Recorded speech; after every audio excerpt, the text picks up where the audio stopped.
US President Donald Trump recently claimed that Qatar gifted him a lavish Boeing 747 jet, but major news outlets say the story is more complicated. Reports by CNN and the New York Times reveal it was actually the Trump administration that pursued the luxury aircraft from Qatar. It wasn't an unsolicited gift. This comes as Trump faces criticism from both Democrats and Republicans. Ethics lawyers also raised concerns. They suggest it either appears Trump personally accepted a foreign gift or that Qatar was trying to gain favor with the US. So, why did Trump need a new jet in the first place? The current Air Force One aircrafts are extremely old and no longer in production. They require heavy servicing and frequent repairs. To fix this, the US signed a $3.9 billion contract with Boeing in 2018 for two new jets. They were meant to be ready by 2024, but delays pushed the timeline to 2027, possibly beyond Trump's second term. Eager for a quicker solution, the Trump administration explored temporary options. Military officials began compiling a list of available jets worldwide. The criteria: modern Boeing 747s with business jet layouts. Only 8 planes globally matched the requirements. One of them was a double decker jet owned by Qatar, on the market for years without a buyer. That's when Steve Witkoff got involved. He is Trump's Middle East envoy and an old real estate associate from New York. Qatar's sovereign wealth fund had bailed out one of his failed real estate deals in 2023. With backing from the White House, the Pentagon began talks with Qatar. Witkoff helped initiate the discussions. At first, the plan was to lease the jet.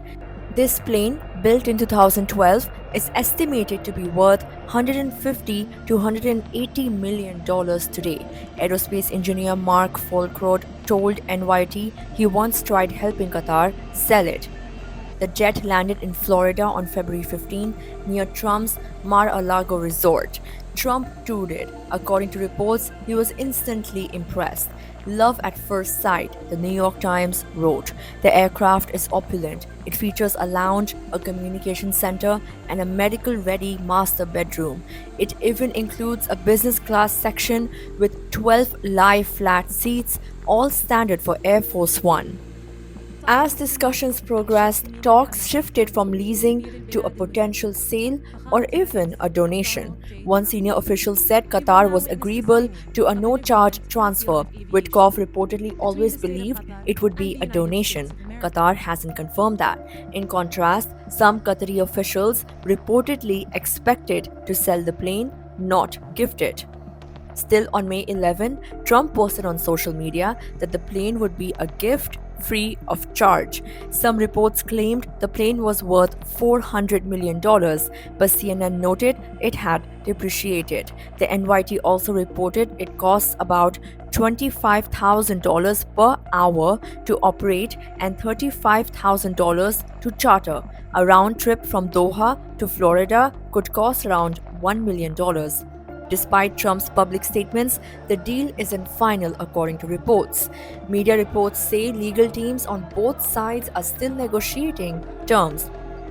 White House Press Secretary Karen Leavitt called it a donation to our country and said the Qatari royal family offered it to the US Air Force in line with legal and ethical obligations. Trump defended the move during his Middle East tour. He said, and I quote, "I could be a stupid person and say no, but I thought it was a great gesture," end quote. However, Qatar's Prime Minister Mohammed bin Abdulrahman Al Thani gave a more cautious statement. Speaking to CNN, he clarified that it was a simple government-to-government matter. He added that the Qatari and the US Defense Departments are still exploring the possibility and is still under legal review. So, was it a diplomatic gift or a strategic deal in disguise? The plane may be on the US soil, but the final word is still up in the air.